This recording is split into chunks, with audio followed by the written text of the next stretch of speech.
Guys, bang, bang. Brian's here. We got a lot to talk about. Yes, sir. Are you ready? He flew all the way from LA just for this. Not really. Not true, but we're going to run with it. All right.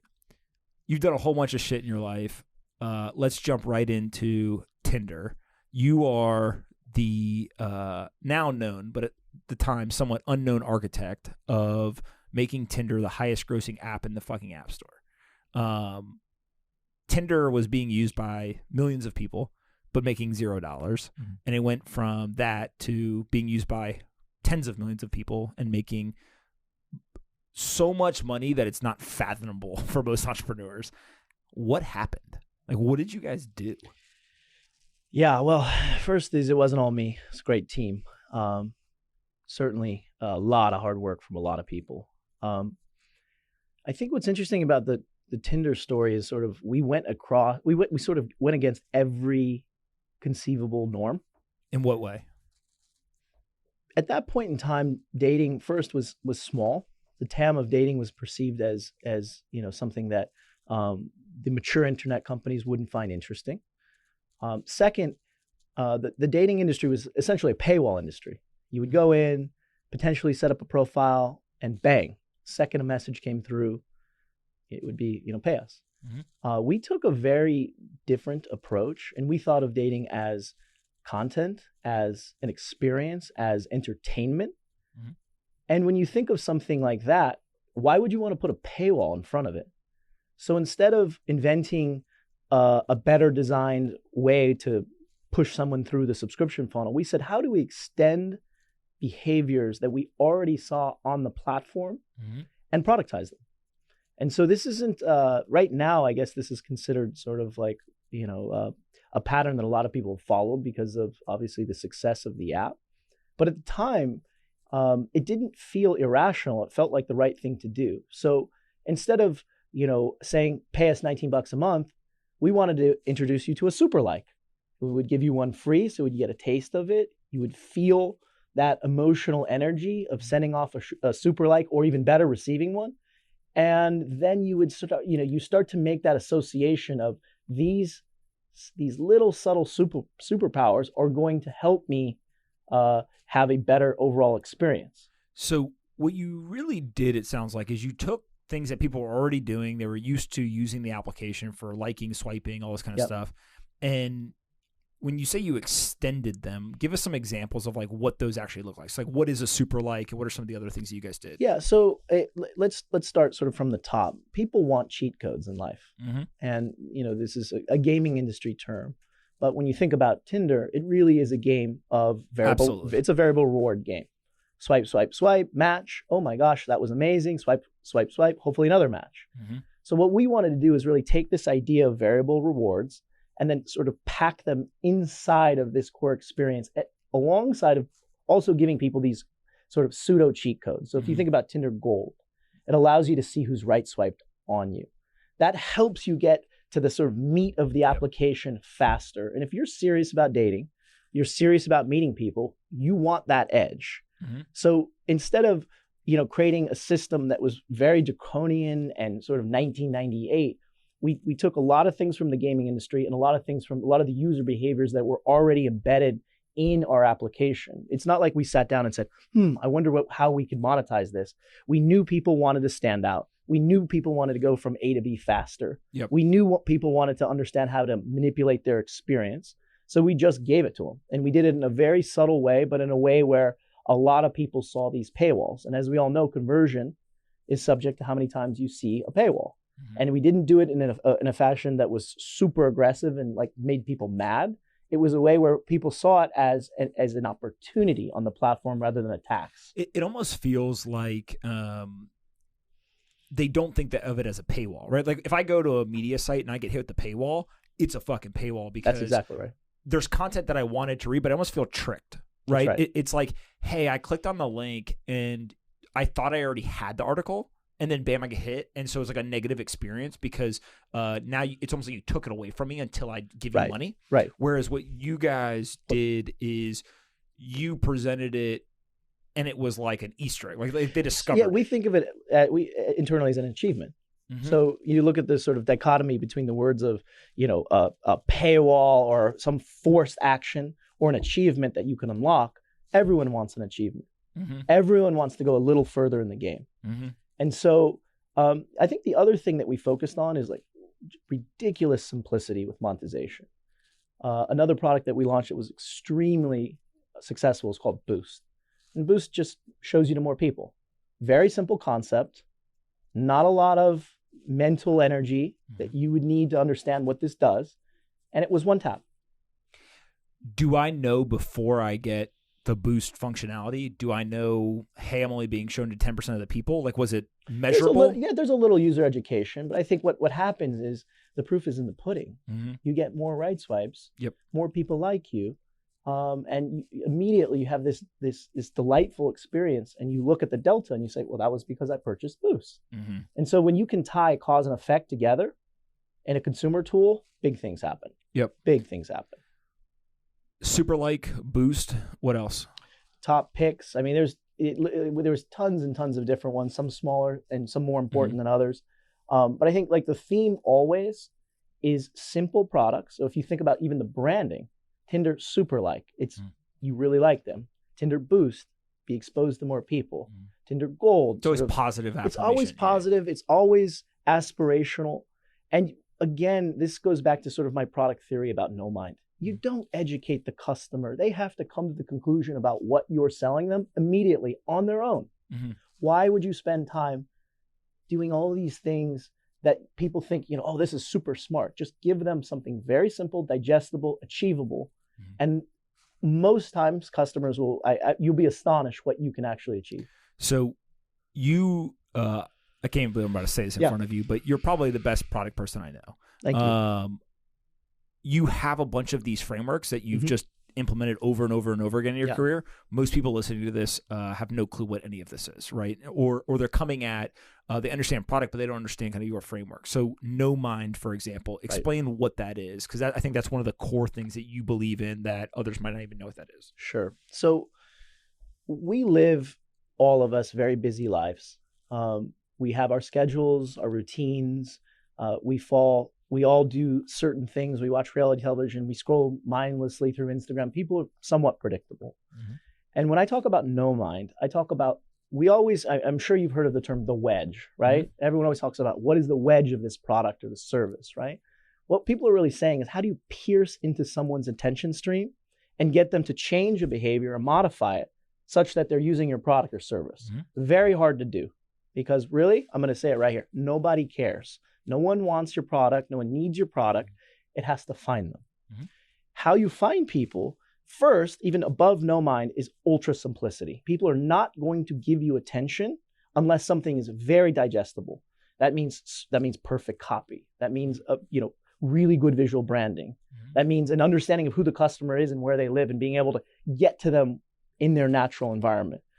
Second, and this is sort of my overarching theory about kind of consumer products that have succeeded, it's just something called no mind. People do not want to use your service and think. They want the service to come to them. So we see this whole culture right now of we call it, auto streaming or autoplay or whatever, TikTok, just everything starts and it's coming to you. It's very passive consumption. It's very passive, and you're able to literally go into a specific psychological state where you don't actually have to process anything. You can just let it come. Steve Jobs used to talk about television as this ultimate machine to turn your brain off. Tell me how Instagram or TikTok or any of these tools are any different. You're putting the user in a place that's almost catatonic. Once in a while, you'll drop a variable reward like a like or super like or a match or something on Twitter. You get a ton of retweets and you get that dopamine, that serotonin rush where you say, that's fantastic. I feel good. But in general, what are we doing? We're going into a specific place where people just want to be left alone, and they just want the content to come to them. They don't want to have to think about it. So no mind is the act of creating both products where they don't have to think, and then all these decision trees that don't make people feel like they're putting a ton of intelligence against the decision. What is really shocking is when you talk about television, there was an entire generation of Americans, really around the world, but we'll talk about America specifically, that when they got home from work, the way they relaxed was they sat in front of the television, right? They turned it on and they sat there. Yep. And that sedentary state was turning off of the brain and passive consumption. And they just, whatever the cable provider decided they should watch, they watched. That's exactly right. Exactly what's happening on Instagram. So it's exactly what's happening on TikTok, etc. To kind of toss another framework at you without trying to make this, too intellectual. What we talk about is these as cohorts of attention. Okay, so you think about television. This is probably, if we rewound time, went to the early 90s, we're talking about 2.5 hours. Sometimes people would sit down. Then the desktop computer emerged. That was, you'd have like 45 minutes to an hour session, maybe at night. At work, you would have 2 hours, maybe in the morning, an hour. Then you have laptops. It gets smaller and more narrow. Then you move, obviously, to the phone era. And now we have like 14 to 24-minute sessions per day. So these are all these new attention cohorts. And now we have this new one, which is this audio world that's emerging around podcasting and AirPods and whatnot, which is 3 or 4 45-minute sessions. And so the power of any consumer application at any given time is to pierce into that attention stream, find out and understand what it is people want out of that set environment, and then deliver them these amazing products. So, for example, long form wouldn't work on mobile, right? We went to this world where everything is Instagram stories and TikTok, and you see Hollywood trying to make that jump, but not really. It's because guess what? It's a new attention stream. It requires entirely new ways of thinking about the customer, new ways of engaging the customer, new creators underneath it. So it's this beautiful sort of creative destruction cycle. And one of the things I look for in consumer, and one of the things that I pay most attention to, is these new attention cohorts emerging. Because, sometimes they creep up on you. This podcasting and AirPods thing, it came pretty fast. All of a sudden, 6 months ago, people said, wait a second. There's 6 million AirPods out there and podcasting is growing at this rate? How did that happen? In 2 years, who knows where we end up? Yeah, and part of that, when you look back at what happened over the last, let's call it 2 years, right?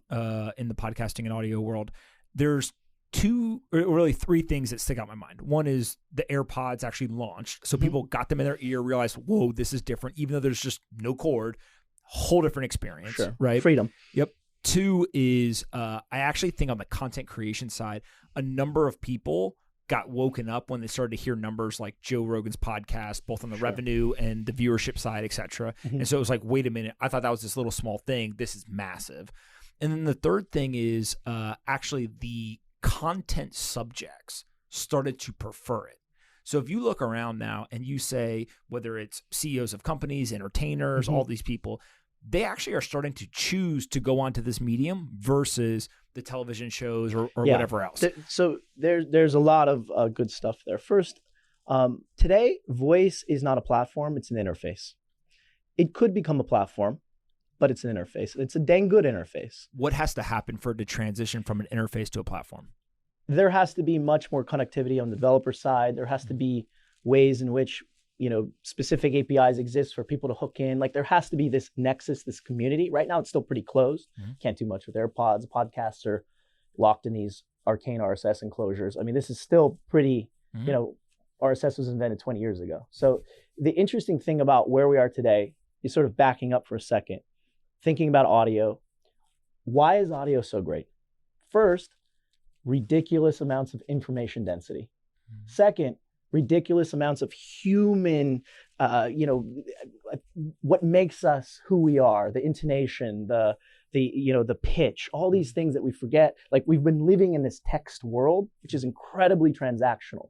Why do emojis exist? They exist because we needed to add sort of a human layer to that. I don't think you need audio emojis, maybe a little bit, it could be fun. And the third, and this is the most important, and I think if you want to talk about Joe Rogan, I'll unlock Joe Rogan for you right now. Multimodal consumption. People are listening to Joe Rogan while they're driving a forklift, while they're digging a ditch, sitting there in a toll booth, whatever it may be, driving a car, walking to work, literally shooting baskets.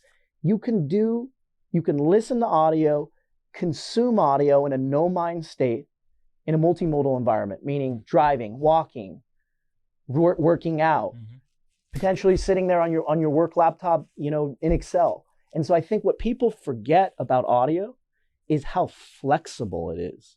And you look at video, right? And video had this amazing curve to it with YouTube and whatnot, and Instagram and Snap. But you still hear people today like, oh, I don't want to get behind camera. Like there's an uncomfortable. It's uncomfortable. It takes all of your attention. You really have to focus. With audio, you can do whatever you want. I cook twice a week. You know what I'm doing? I'm listening to podcasts. Half the time, I'll read a book and listen to a podcast at the same time. It sounds incredibly crazy, but my brain can consume that way, and I think I'm not the only one.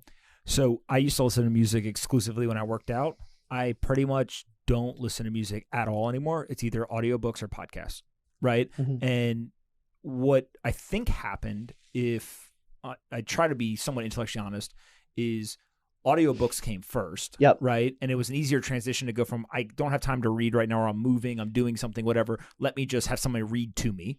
So, okay, that's pretty clear. And then now we've transitioned into, well, like, what if it doesn't need to be a book? What if it can be more an interview, somebody just talking in 20 minutes, whatever it is. And so what probably has occurred is content consumption has gone through the roof, right? However you want to measure that. But what it's doing as well is it's changing the type of content, right? Going back to your idea of like, if we were such a text-based world, we added emojis. That's kind of an evolutionary type. How do we get emotion into this? Now, all of a sudden, if you take that same content and somebody reads it, it's a whole different experience, right? Not only from what you're doing, but also the way that the content is presented to you ends up being very different. And what I think happens is we're just at the beginning of that. The content creators haven't even really figured out yet, how do I create the content to best live on this interface or platform, whatever it ends up becoming. When they get that right, this thing's going to take off. Yeah. What's interesting is I don't think we're, not to contradict you, but I don't think we're arriving anywhere. I think we've been here for 200,000 years. Humans started the art of storytelling around a fire 200,000 years ago. That's how we shared information. Sure, there was cave art, 40,000 years ago or whatnot, but for a very long time, this was codified into our DNA. And I have this thesis, though it's unprovable. I think the last decade, I call it the eyes down decade or the glass decade. So it's like 06 to 20. We've been buried in our phones, transactionally communicating with text.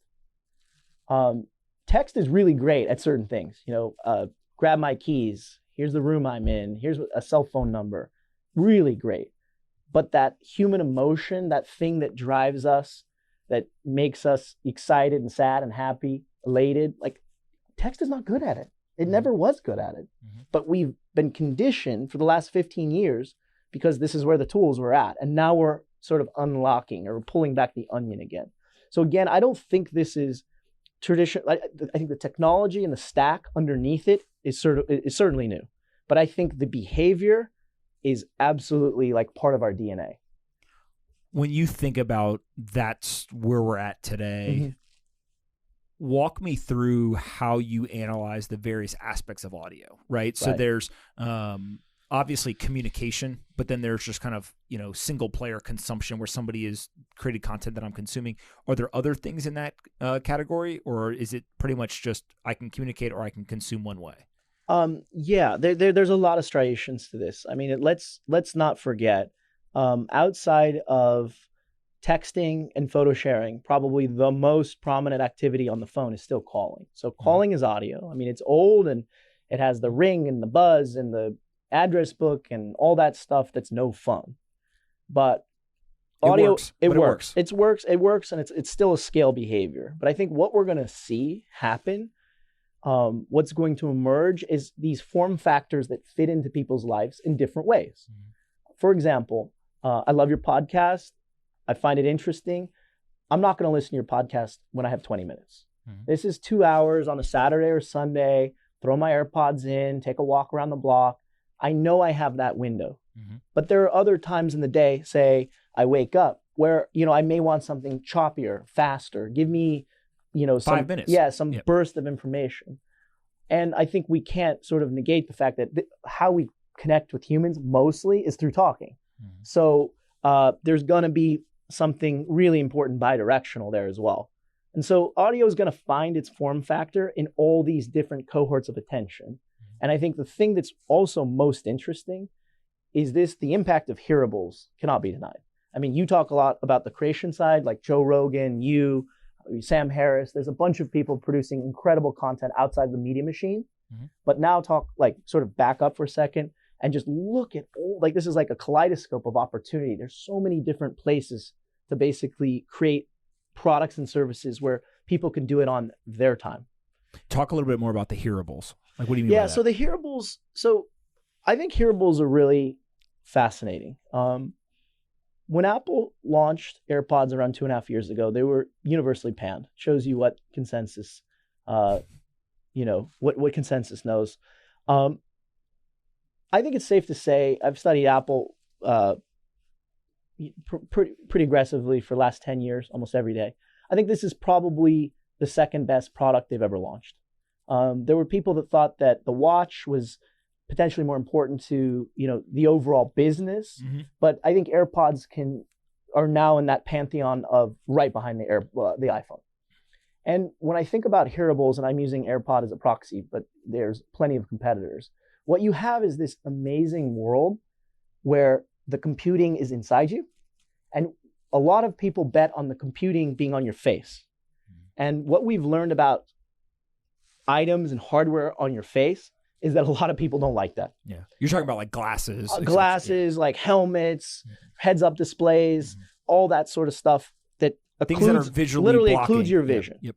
And I think the key is humans for many, many years did not have things on their face other than sunglasses, right? So then to put this like really heavy architecture with circuits and this, that, and the other, like in front of your eyes, really, really hard. Really, really hard for people to digest. So you think about like, where are the computing paradigms, right? There's something in your hand, there could be something on your face, and now you have something in your ears. But when you have, like, people are pretty much okay with having something in their ear. It's not something that like bothers them. And so what Apple got so well is just this idea of they're just the best at hardware and services and putting them all together, right? They made this like pretty beautifully designed device. Put it in your ear. It worked magically with your phone. Now your phone is an edge server in your pocket, and all of a sudden you feel free. And I think people looked at hearables first as a cordless identity. They said, "Oh, that's a cordless thing." And as you said, like, it's kind of hard to explain until you use it. But it's so much more than a cordless piece of hardware. It's an entirely new way of thinking about the world. You don't realize it until you try them. Yep. The freedom component, right? Because you literally just think, oh, it's just, you just remove the cord from the phone to my ear, but it changes everything that you would do with headphones when you remove that cord. It's undeniable. I think the other thing is so fascinating is, the trajectory of technology always goes from big, medium, small to invisible. That's the way technology works. If it isn't rendered invisible at the end, it's probably not a great piece of technology. And you think about communication, and you think about information consumption, it just keeps going down this curve, smaller, smaller, smaller, smaller. And now we have it in the ears. It's almost invisible. We're not at Neuralink yet. That's probably 6 years out. Do you think that that's the end state of this? Like, literally the AirPod or its competitors are as close to an embeddable as we're going to get before we get the embeddable? I think right now, if you look at like where Neuralink stands on sort of a continuum and where the phone is as an edge server, I think AirPods perfectly bisect that moment. I think it's going to be an incredible ride for them. Tons of new services. But again, getting back to core human behavior, we don't want a bunch of technology all in our stuff. We want to feel free. And I think it took AirPods, and it took some time, it was a year before people really understood how good these things were, to realize, you know what, it's really nice to not have to have this bulky device somewhere, a laptop or a tablet or whatnot. Do you think that, when you and I have always talked about this, it's always been audio is kind of the thought process, or kind of this hands-free type experience, face up, eyes up, etc. Yep. But as I'm sitting here thinking about it, the voice interface with the Google Homes, the Alexas, whatever the devices are, and Siri to some degree, but really kind of the in-home devices, you've also changed the way that now you're communicating with the technology. Yeah. So you bring up an interesting thing about Alexas and whatnot. And I'll present to you kind of a user experience case study. The people who love Alexas are very young and very old. And it tells you something about the strength of the environment, the strength of the tool. These are people who are probably less concerned about computing, right? Mm-hmm. These are just people who are doing something functionally. Mm-hmm. And so, my 9-year-old daughter can use Alexa flawlessly. She does homework with it. My parents use it, 75 years old. You think about sort of the barbell there, and it tells you about how versatile this new interface will become. Mm-hmm. And another thing I think about that's interesting about voice that isn't widely distributed or thought about is this idea of it works in environments and thrives in environments that people don't talk about very often. What about Android Auto or CarPlay? I mean, a captive audience, an experience where people are basically have hours on end to turn off their brain. Everyone commuting these days is just listening to interesting podcasts and Spotify, and they're mixing it together. And pretty soon, all of this stuff, like, let's be honest, the voice technology, at least, presenting commands to a piece of hardware, it doesn't work that good. It's still not that great. I mean, Google has the best technology today by far, but it's still clunky. But where will we be in 5 years when it actually understands true natural language? It doesn't matter what dialect, it doesn't matter what's going on in the background or what noise. When a computer can truly understand your intent and you can do it effortlessly, all sorts of new things happen. So the one thing about the consumer internet is every time you reduce and make something more simple, amazing things happen. Does the phone eventually disappear? Like, can we get the phone itself as that edge computer? I get asked this question a lot. I think the phone has tremendous utility. Okay. It's still a great device for getting work done. It's still a great device for consuming video.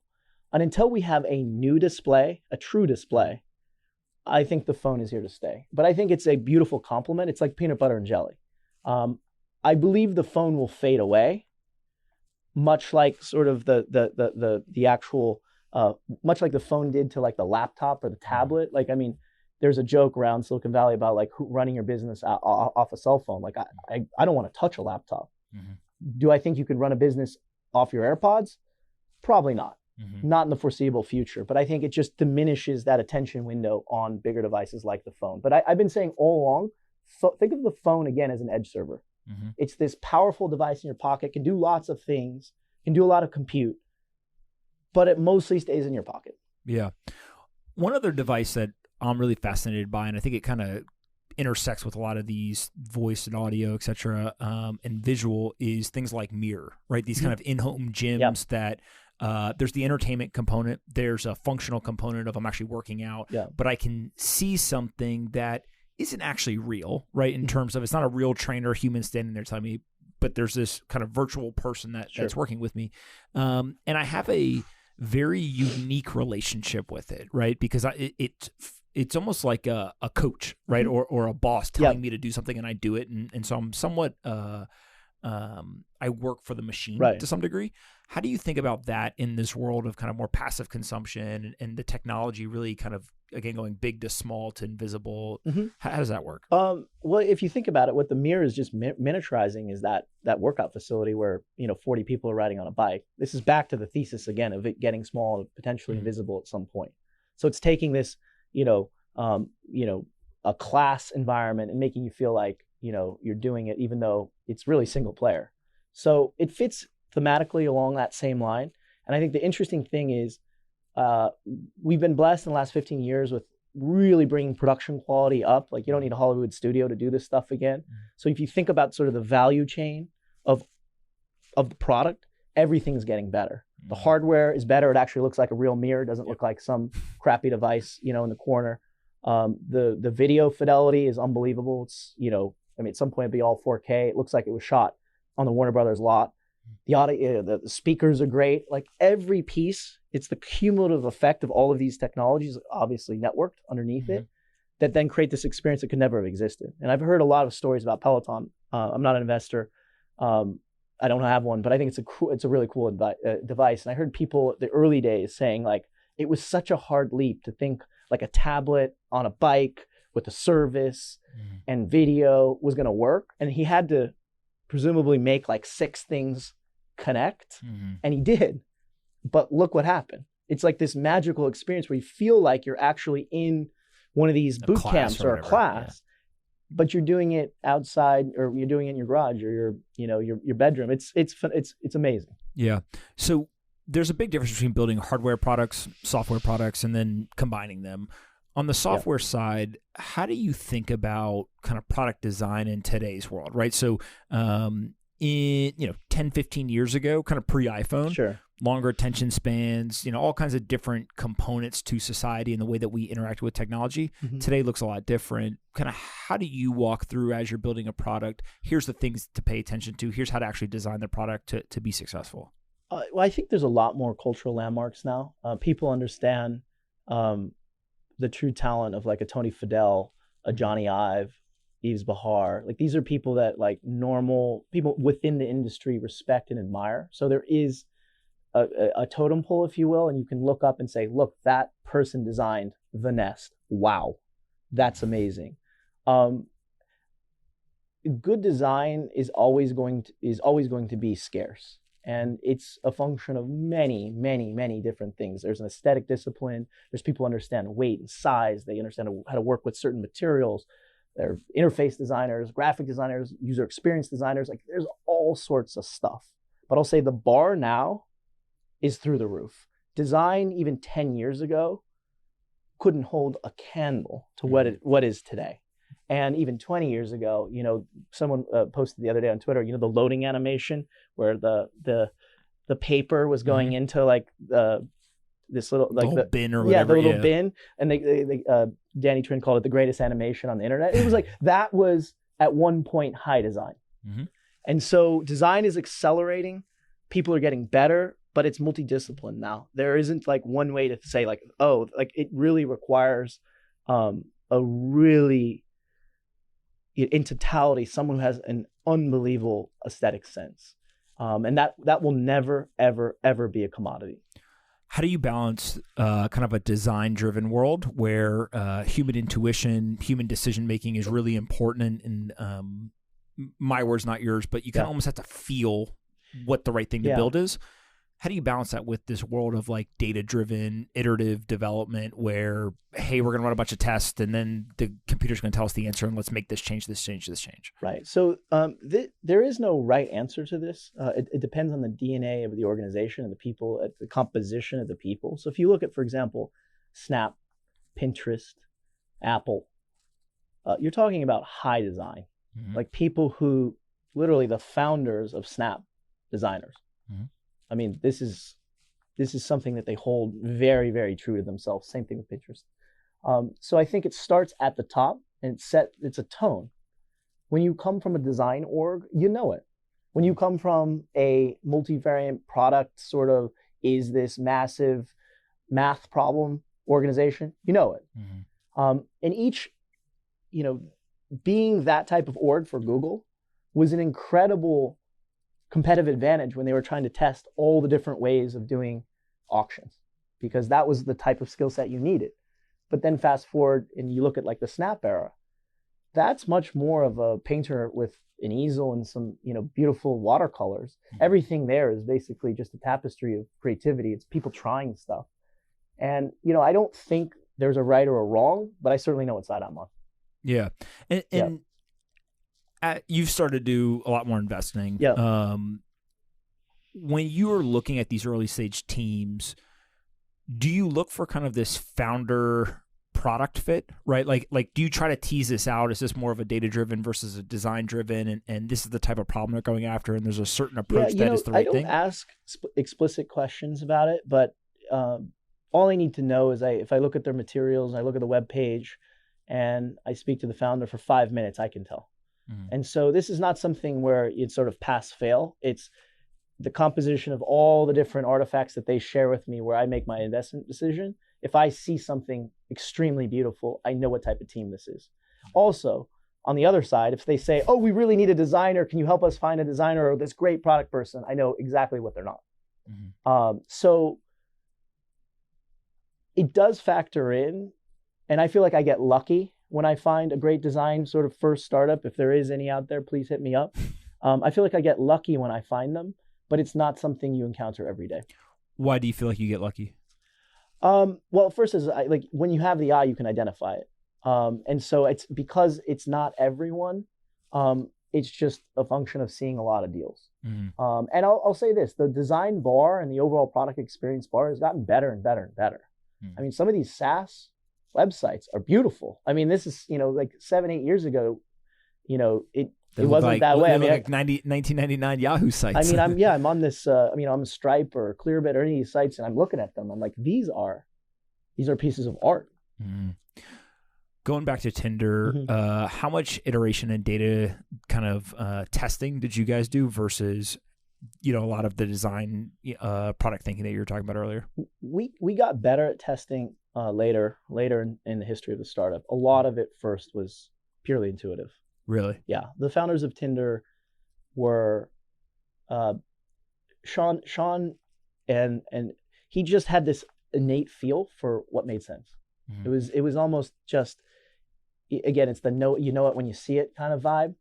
And him and Jonathan's sort of ability to kind of understand the swipe and to create a card structure that felt alive, that was all design thinking. It was all first principle design stuff. There was no, prior art where we're going to go do X, Y, Z because this worked over here.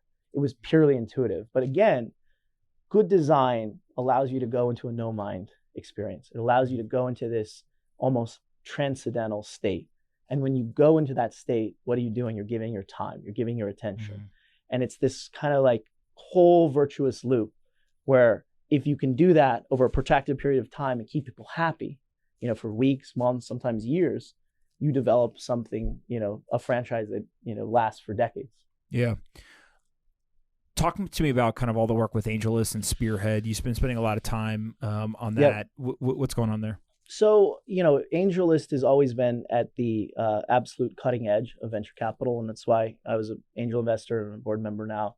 Naval and Nivi, I think, saw the industry with extreme clarity a decade in advance. So they, that classic tome of you go to the future and then you come back and you develop it for the people of today. That's what they did. Mm-hmm. So they were a decade ahead and still are.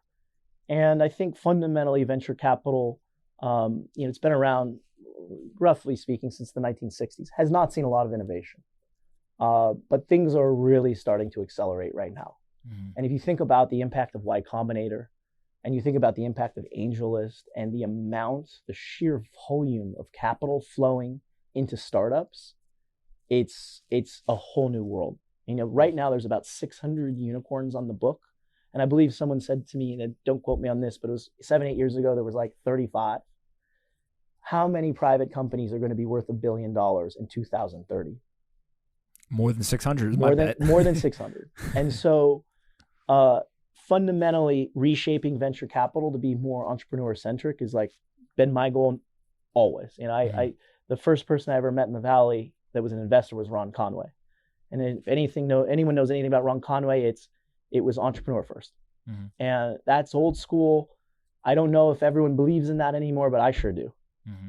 And Naval and Nivi, AngelList, and now Spearhead, which is our program where each year we give up to $1 million to 30 leads. These are founders who are in market with Series A, B, and C companies. Mm-hmm. So actually we have someone in this class as a public company. And we give them $1 million to seed investments in their friends and the people in their network.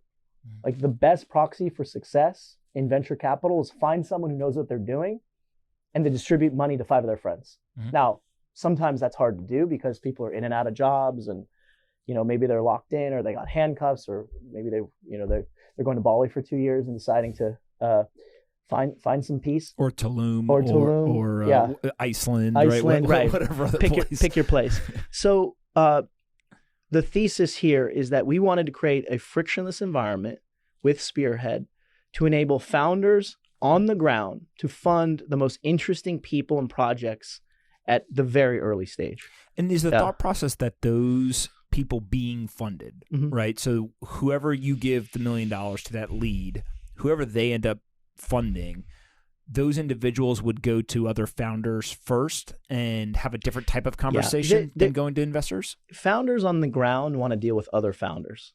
Mm-hmm. Period. Other founders know what's going on. They understand the challenges. They understand the stresses that it puts on them. They want to go to other founders. And I don't think I've ever met a successful founder that didn't have at least a small cohort around them, because this is an issue of mental health too. Mm-hmm. It's staying sane, someone to call.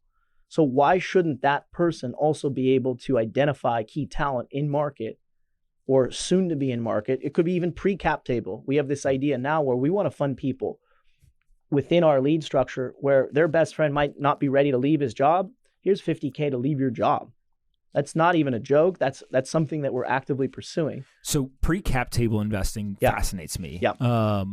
And it's literally the idea of you don't have a company yet, but you're the right person. That's right. And it goes back to, when I first started investing, a number of different people in some form or fashion said, at the end of the day, early stage investing comes down to backing the best people, because everything else that they're telling you is going to change. Sure. What they're building, the market conditions, their competitor, all this other stuff can change. But if that individual is good, they'll find a way to win. And you guys are almost taking that idea and putting it on steroids and saying, you don't even need the company. If you're the right person, there's somebody there who could fund it. Yeah, we're systematizing it, and we're building an institution around it. Mm-hmm. All we needed to do was rewind the tape and look at the vintage of like 06 to 12 mm-hmm. and our peer groups. And I mean, we have, $5 to $10 billion companies in that peer group. Mm-hmm. And at that point, capital was somewhat hard to get access to. Someone had to run your back end. So, you would have to pay a lawyer. Then you would have to figure out how to deal with the filings with the SEC and whatnot. It was very, very complicated. I mean, angel investing 10 years ago, there was only 3 or 4 people out there doing it. Mm-hmm. Ron Conway, Mike Maples. I mean, it's a small group of people. And the reason why is it was just financially was not possible. So again, reduce friction, find people who already have that access, and then give them the ability at times to fund people that they believe in. And you mentioned it best, like things change, everything changes. All the most complicated and biggest businesses of our time have went through severe, 180s in their sort of gestation period. But that's okay when you're betting on a person and you're betting on someone you trust and you know that they can potentially get through that, cross that chasm, that next level. A $50,000 to $100,000 investment early stage is an absolute incredible option on the future. Yeah. But I think also what we're seeing too is just the entire venture capital industry is just being completely reshaped. Mm-hmm. We had Y Combinator that has done absolutely worlds for entrepreneurship. And you had the SoftBank incursion, which, hasn't really played out. It's unclear if it was, good or bad, bad or terrible, but it certainly has had its ups and downs lately. And now you have this whole new cohort of investors coming in on both sides. So you have institutions who are coming in and bypassing VCs and are doing secondaries direct and trying to build structured products to get access to private companies. And then from the bottom, you have this whole class of investors who are now able to raise funds, smaller funds, 5 to 15, sometimes 20 million, who have experience in market, who are basically becoming, the pro VCs, but they're not VCs. They're just individual fund managers. Mm-hmm. So this market for venture capital, where it used to be, seed A, B, C, public, like the notion of all of these stages and intervals, like it doesn't even like compute anymore. I can't even keep up with all the different pre-seed, pre-cap, seed plus, seed extension. And it's because there's so much capital. Mm-hmm. There's so much capital. There's so much opportunity upside in the market. Everyone sees it. And guess what? Public market investing, as you know, is it's just not as sexy. People have seen these Airbnbs and Ubers and SpaceX and Lyfts, and they say, I want a piece of that too. Mm-hmm. So everyone's going for it. Well, and we've got a friend who I won't name because I'm not sure if they're comfortable with it or not. Yeah. But one of their ideas is basically why is this happening, right? Mm-hmm. And the way that he articulates it is basically, what better thing to do than to give money to a highly entrepreneurial, innovation-driven team and have them go work to grow it, right?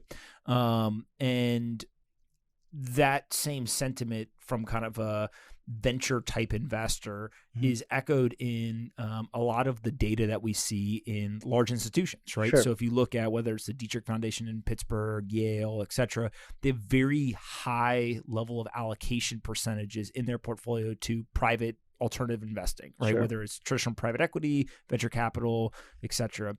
And I think for a long time that's kind of been taboo in the institutional world, but that conversation drastically shifted. It used to be a pejorative years. saying you were going down market. It was like, why? Oh, what are you going to do? You're rolling your sleeves up to go deal, with a bunch of people in a garage.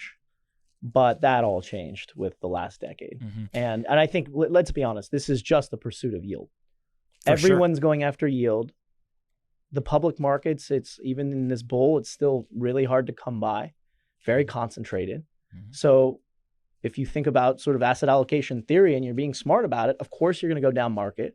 You're going to cut out a lot of these people that were charging you $2 and $20 for access, and you're going to go direct. And it's happened on every side. I mean, half of these operator angel funds are funded by institutions. So they're coming in below and they're coming in on this side.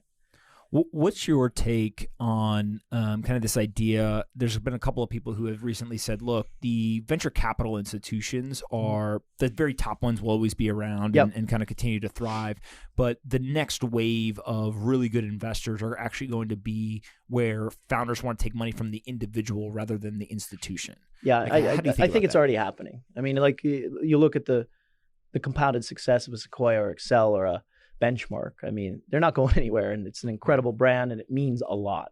If you get Series A funding for consumer startup from Benchmark, this is a high potential that the outcome for this company is in the multi-billions.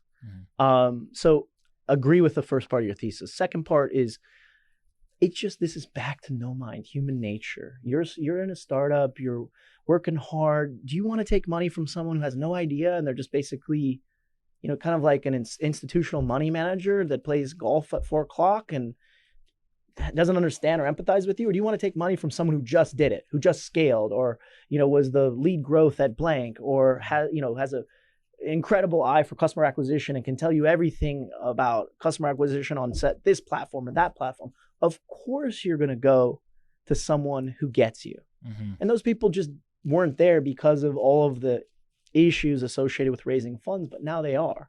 And I think it's only growing. I mean, one thing I've noticed too is a lot of these people that are helping companies are really young, like late 20s, early 30s. And you ask yourself, well, do they have the wisdom and experience to do this job? And the answer is, I don't know. Maybe they do, maybe they don't. But what they do have is a human connection with the founder.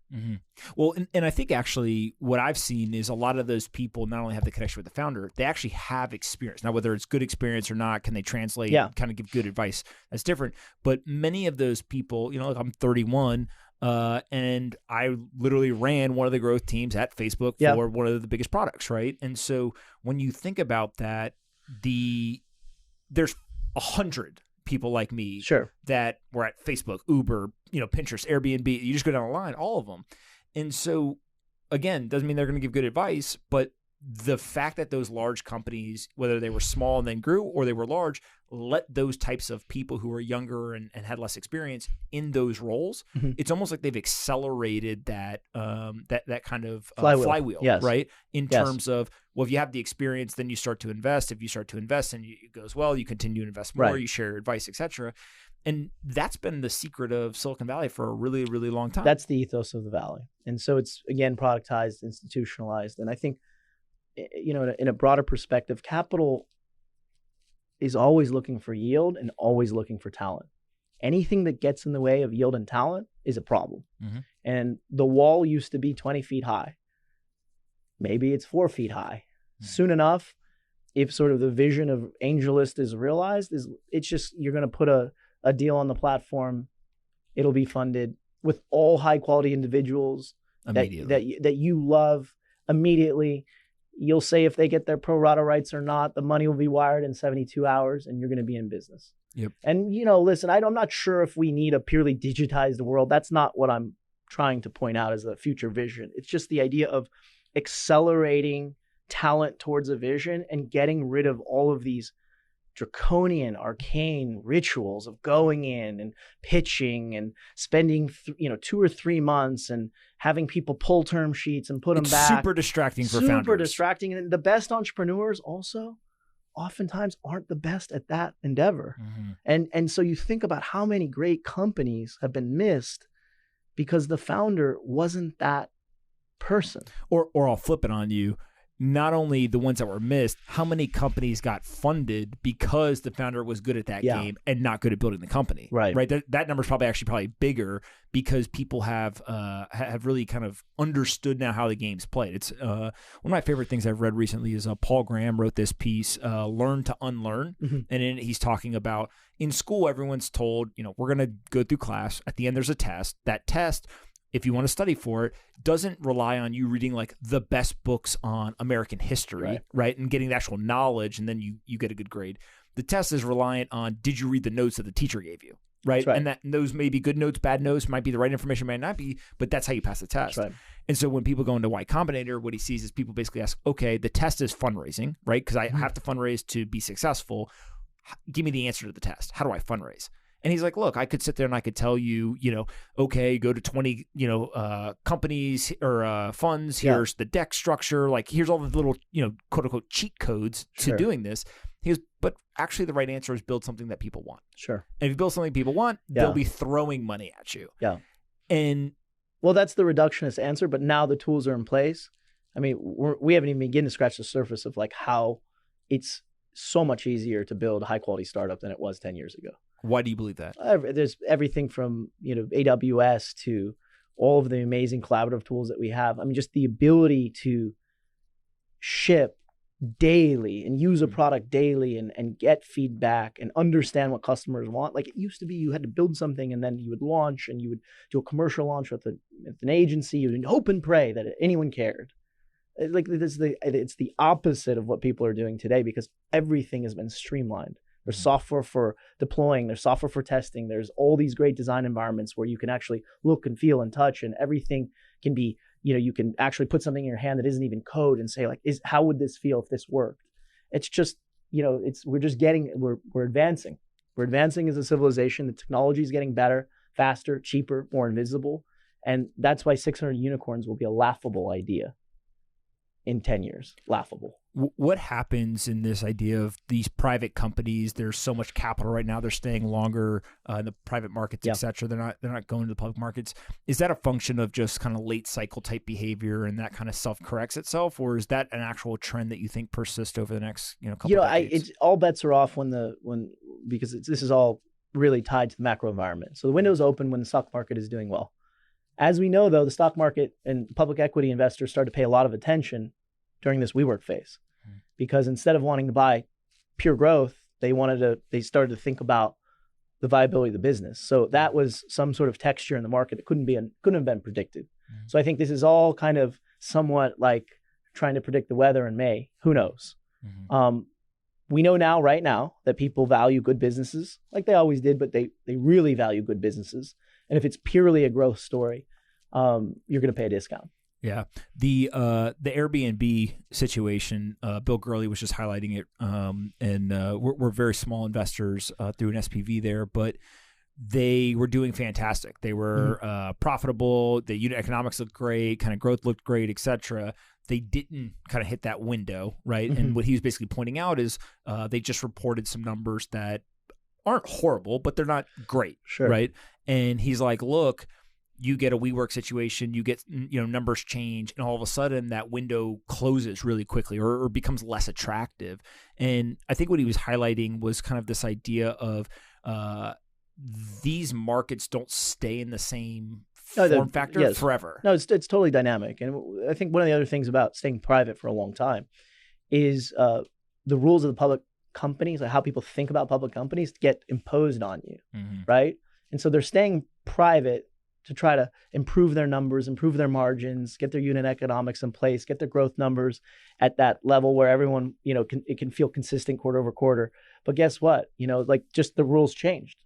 And remember when Uber went out, remember before Uber went out, people were thinking it was going to go out at 95 billion, 120 billion. I heard 150 billion. I believed every bit of it at the time. But now sharpen the pencil. Mm-hmm. So it's a dynamic environment. It's incredibly awesome to be an entrepreneur. Money is flowing.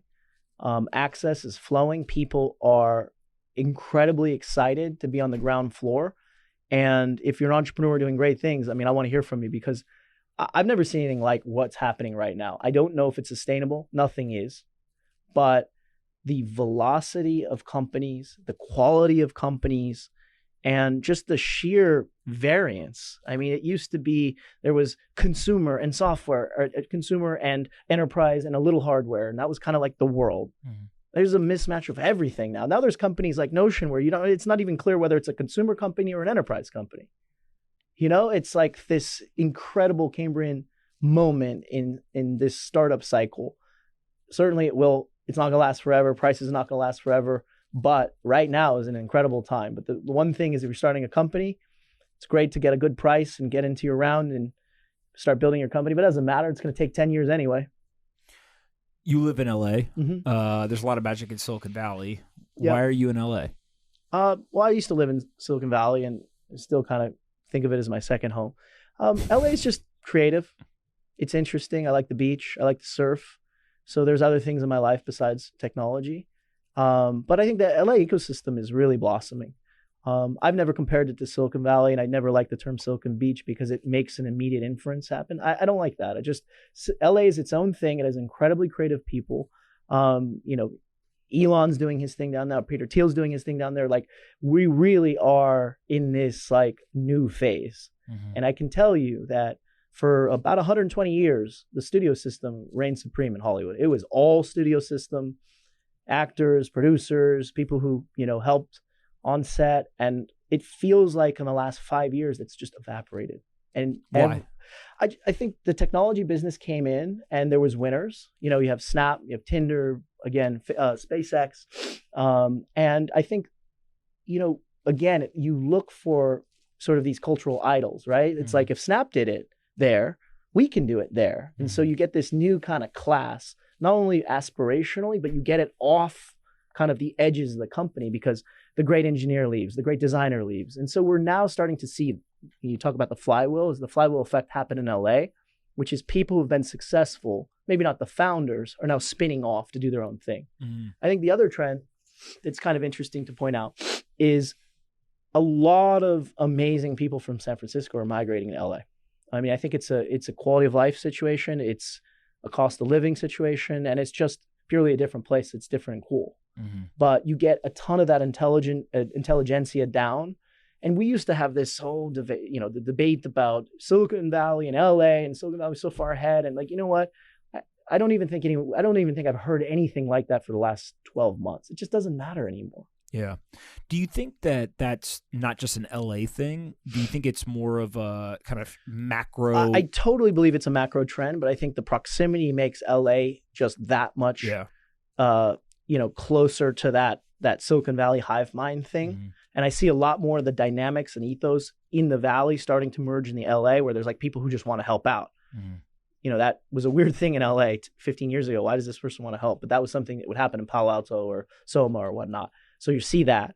And I think this is all just sort of like this connective tissue, like Berlin, London, all these like startup hubs are emerging.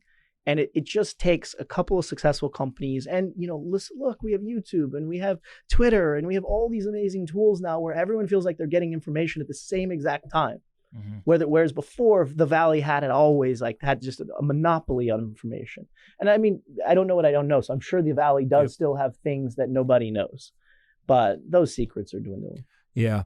What is kind of your thoughts around this podcast stuff and kind of how it intersects with the technology, right? Because two of the things that I've been spending a lot of time thinking about is, one, all of the monetization around audio is like 1990 type monetization, right? As you'd expect. Yeah, of course, right? People are literally, I do it, right? Yeah. Literally reading a ad read. That's right. And there's no dynamic pricing. There's no dynamic targeting. There's none of that stuff.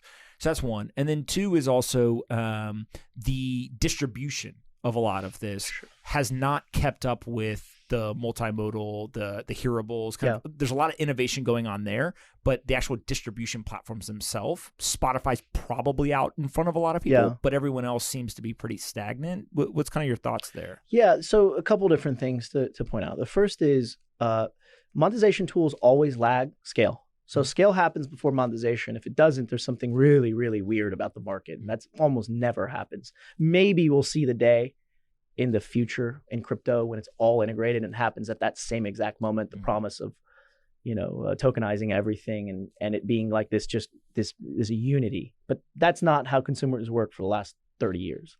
Scale happens, then the tools come in because the companies that want to service the scale get invented, get funded. So when you think about where we are on the curve right now, we're climbing up.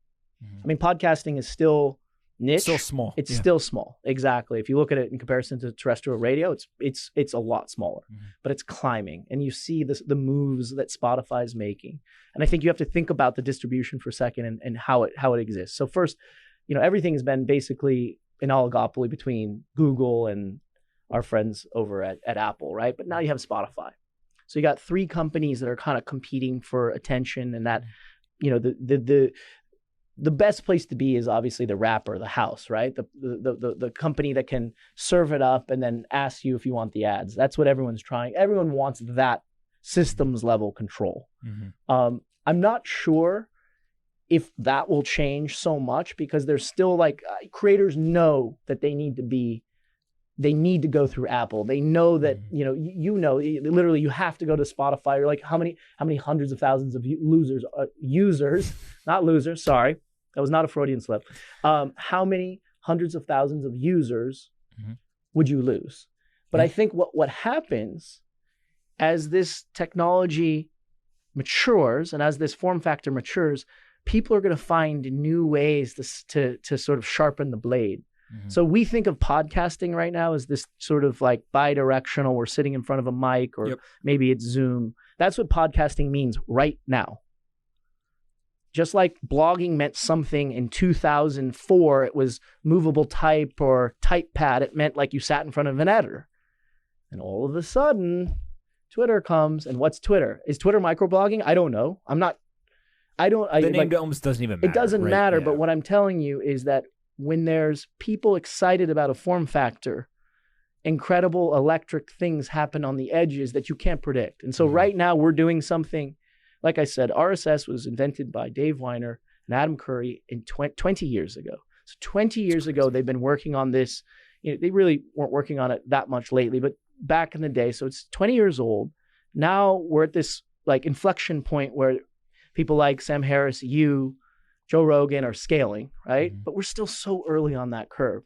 So podcasting as we know it, fast forward 5 years, maybe 10 years, I don't think it looks anything like this. Yeah. I mean, this form factor will exist, but I'm not saying in this exact wrapper with this exact distribution method. So what's crazy to me is I agree with you that we're early. Yeah. If you look at the numbers of what, Rogan's probably the one that everyone knows from the public numbers, 2.5 billion listens/downloads, views last year.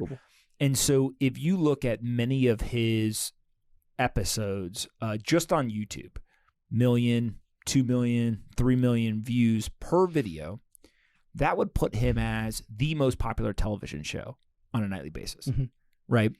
And it's funny to hear us say we're so early, right? Because it's already the top of this kind of audio podcast, et cetera, world is eclipsing what is an old form factor. But he's also been at it for 10 plus years, right? So it's not like he's an overnight success. He's put in a lot of time and effort in building this, but for the overall podcast or audio market to be so early and already see some of this scale happening, it's amazing. 10 years from now, it's going to be nuts. So one of the things about thinking about another sort of framework that I think about when it comes to product is really trying to understand what real people are doing. And, there's one sort of belief of follow what the nerds are doing on the weekends. Chris Dixon used to say that. It's a really good place to start. Just whatever the nerds are doing, productize. The other thing is keep your eyes open if real people are actually doing something with new tech. And I'm like give me an example. Incredibly curious. I'll give you an example. So I went down to Guitar Center in Los Angeles Is that where real people are? Yeah, well, yeah, to pick up some mics, to pick up some stuff for a project I'm doing. And I went to the guy and I said, where's all the podcasting stuff? And he said, it's gone. I'm like, what do you mean it's gone? He's like, we can't keep it in stock. We put it on the shelves. It's gone the next day. And I'm like, well, do you order more? He's like, yeah, we keep ordering more, and it keeps selling. It keeps disappearing. And I said, well, what are they buying? Like, show me the rigs. Base level, $130 setup, roughly. Mm-hmm. We're not talking about $5,000 or $15,000 setups in a beautiful place like this. we for those that are only listening, we've got a new light in here that Joe ordered off of Amazon, and I feel like we're in like a new home now. Right. He's smirking. This is like the Taj Mahal. So you have, except for we have no art. We got to fix the. It looks like a prison cell back here, but we're gonna fix that. So you have real people buying cheap hardware, and what are they doing? They're starting their own podcasts. Mm-hmm. That's significant. Mm-hmm. And this isn't, people who are trying to find the bleeding edge to build a, $1 billion company and apply to Y Combinator. This is just kids in the basement, college kids, at UCLA. And what I think is so interesting about this trend is there will be, we always ask for the unbundling of traditional media. When's it coming and what form factor? And we saw some of it with traditional media, maybe like Business Insider or BuzzFeed or stuff like that. But those things are starting to feel like kind of like the parents, if you will. Mm-hmm. Now we have potentially hundreds of thousands of people covering these specific niches, building these beautiful, beautiful audience pools. What does that look like? I mean, it's fascinating. It's really fascinating. Part of the beauty is that we don't know what it ends up looking like. Right. Yeah. And that is, if everyone knew what it was going to look like, that would completely take out the experimentation, the innovation, kind of all the exploration that goes into discovering it. And to me, well, no, you know what? I actually think I do understand what it looks like. So I follow this podcast called Desert Oracle. Desert Oracle. And it's this crazy sci-fi podcast that this guy... Farb's in the room and Farb's laughing. Go buy coin mines. But go ahead. This guy... Ken basically conducts this sort of sci-fi meets future meets 50 years ago in the past stories from the desert. Okay. And it's just this amazing electric podcast. It's so interesting. And I don't know who exactly listens to this, Desert Oracle. But if you put it on, you're like, this is amazing. And he's going to have this, thin, I mean, who knows if this becomes a phenomenon? Maybe it doesn't. It doesn't. But my point is, he has this audience of rabid fans that love it. And when you listen to it, you'll know it. And I think for every vertical, why can't that exist? Mm-hmm. For people who are interested in home improvement, fitness, there should be someone daily just talking about growth stocks. I mean, I'm sure there probably is. But... Well, I mean, this is what blogs did 20 years ago, right? Where you could almost find other people who were weird like you and interested in what you thought nobody else cared about. Yep. All of a sudden, the internet brought you a community, right? If you could, if they could discover you, you could discover them.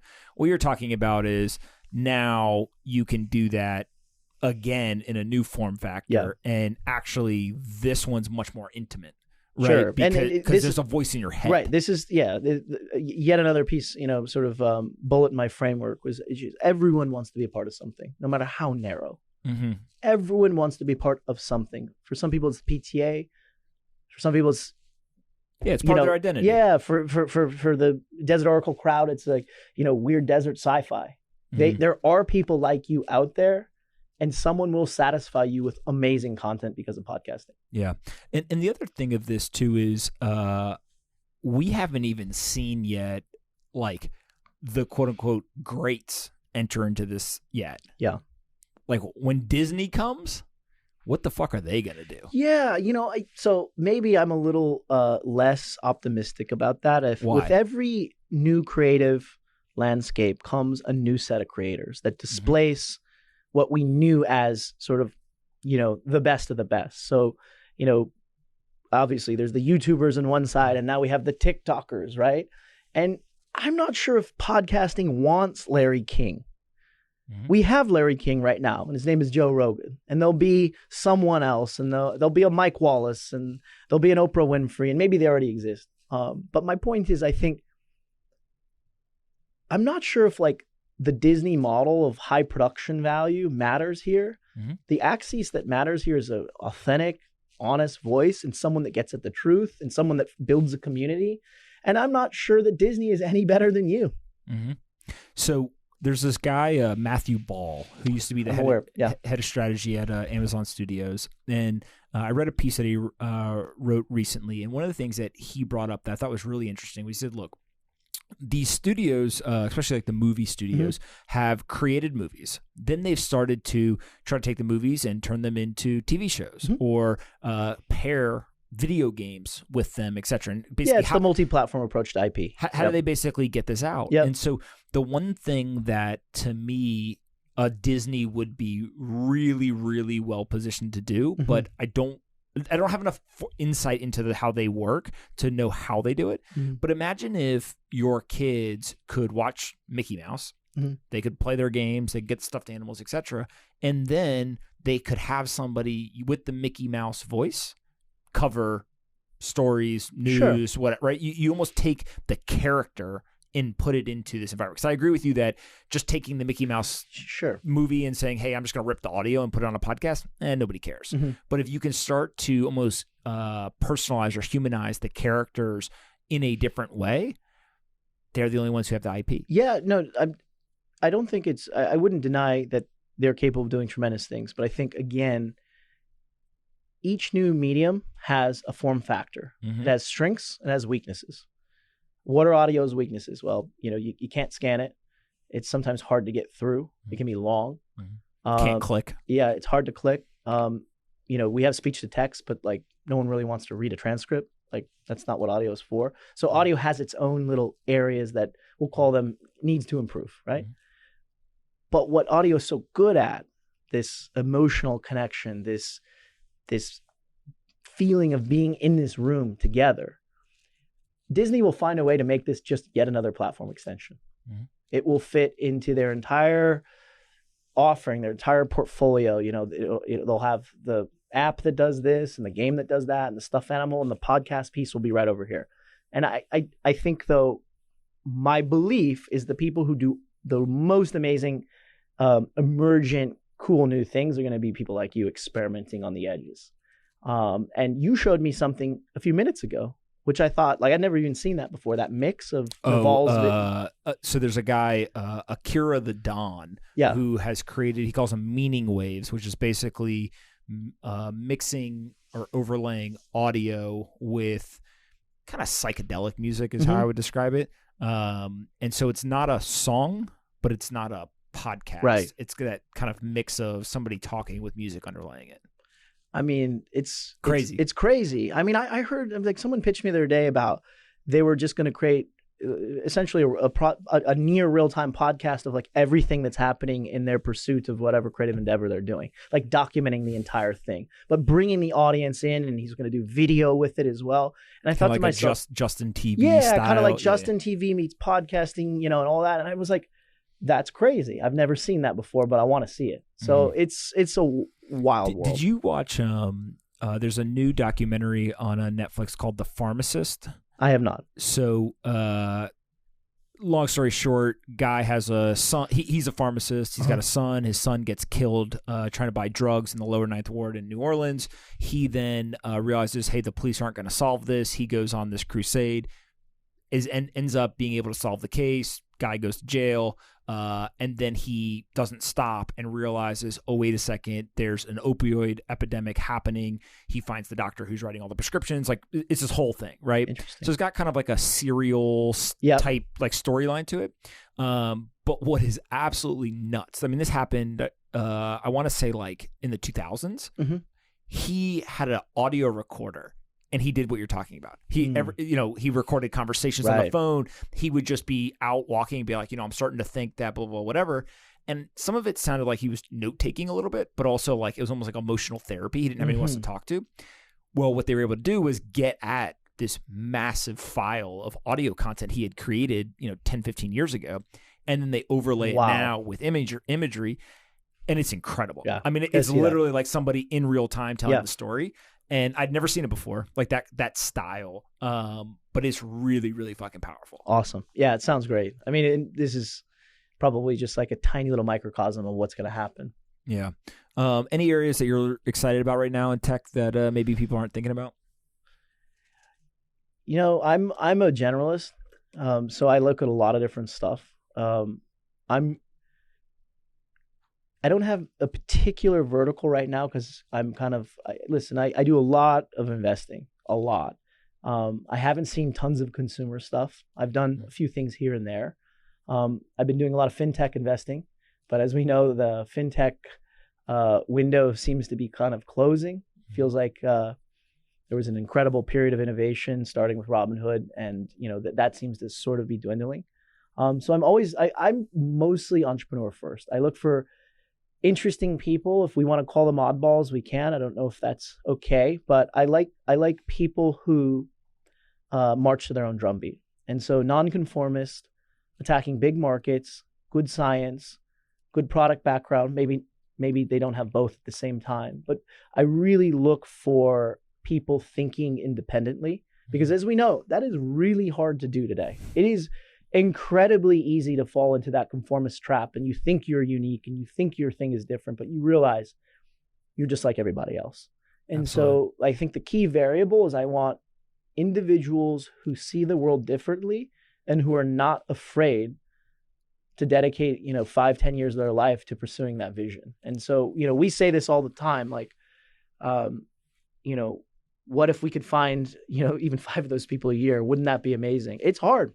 This is really hard work, and we're doing a huge velocity of deals. And trust me, it's still a rarity. 2 questions, and I'll let you go. Sure. Thoughts on Bitcoin? I love Bitcoin.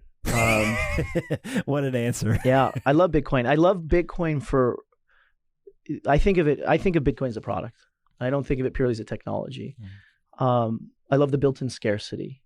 I love the idea of the decentralization and the network impact, how the miners interact with the individuals on the exchanges and all these different parties that are, trying to get access to more Bitcoin. And this is going to sound crazy, but what I love about Bitcoin is the type of talent it's attracting.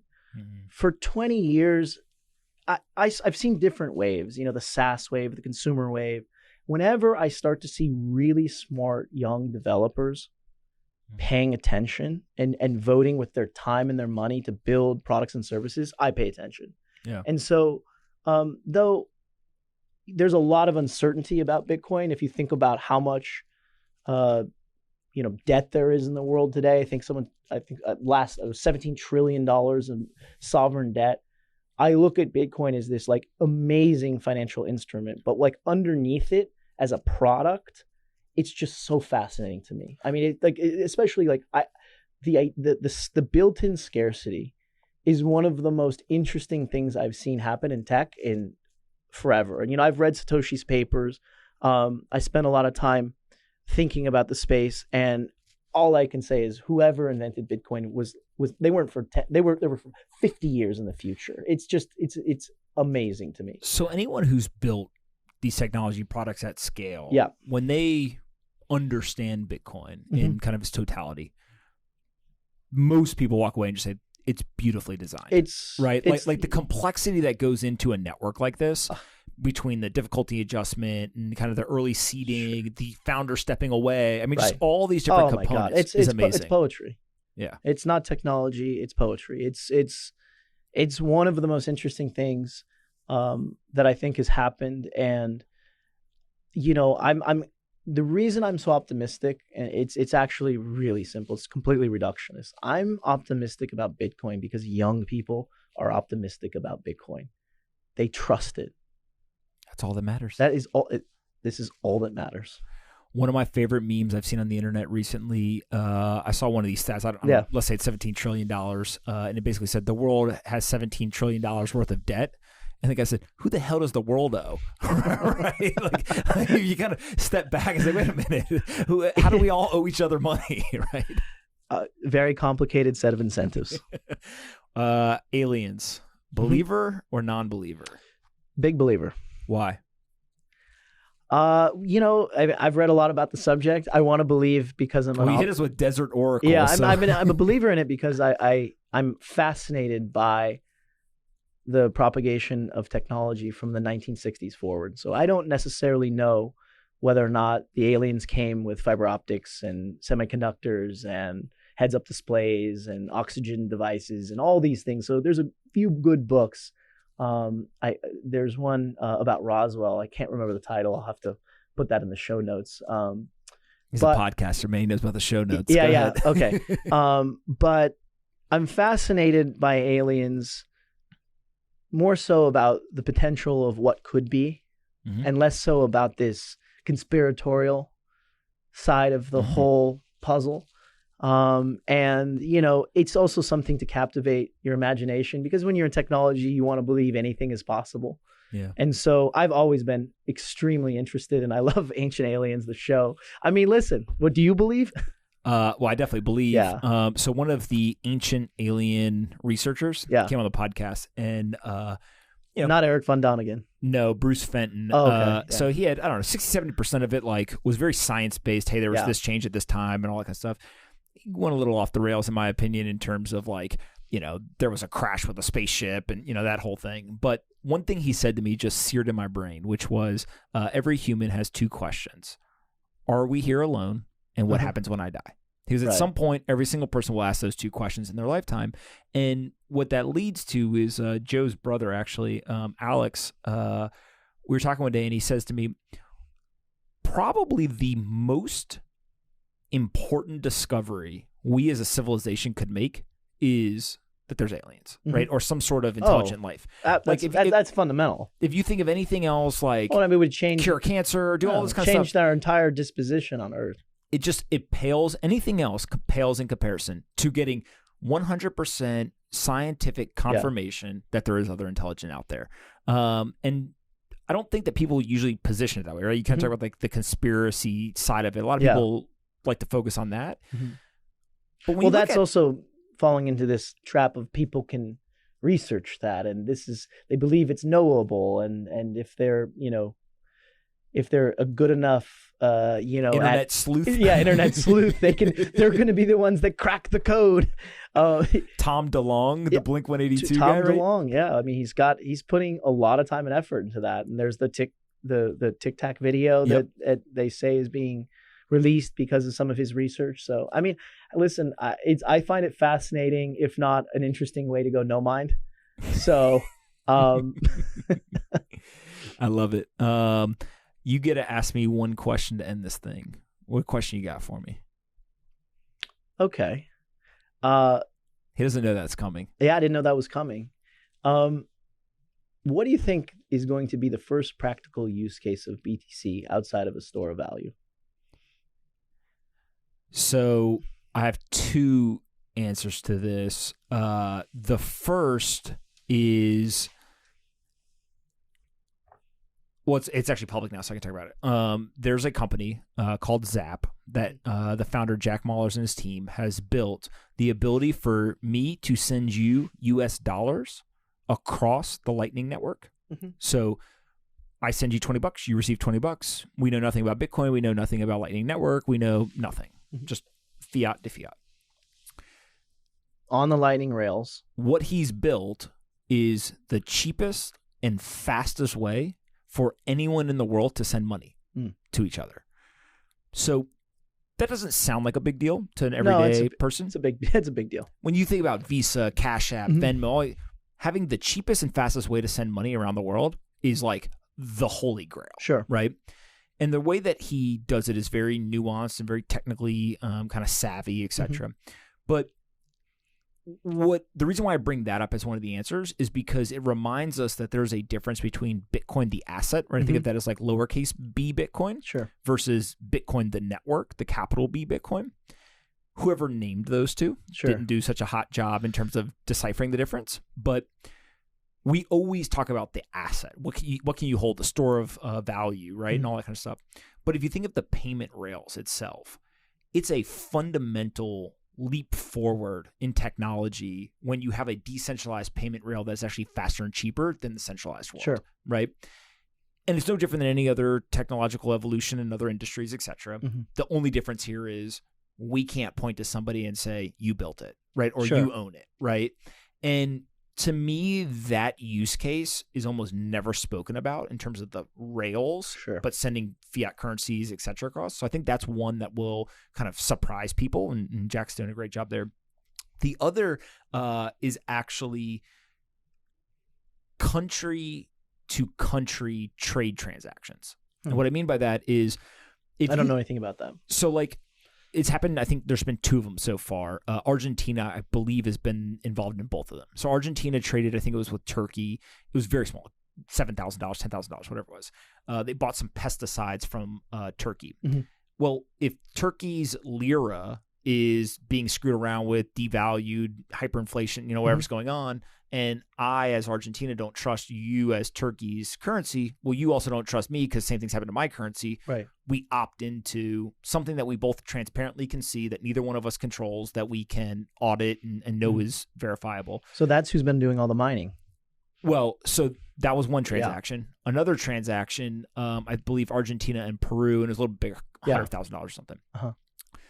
That type of transaction, I think, is actually going to happen faster than the kind of everyday retail and user buying coffee or whatever.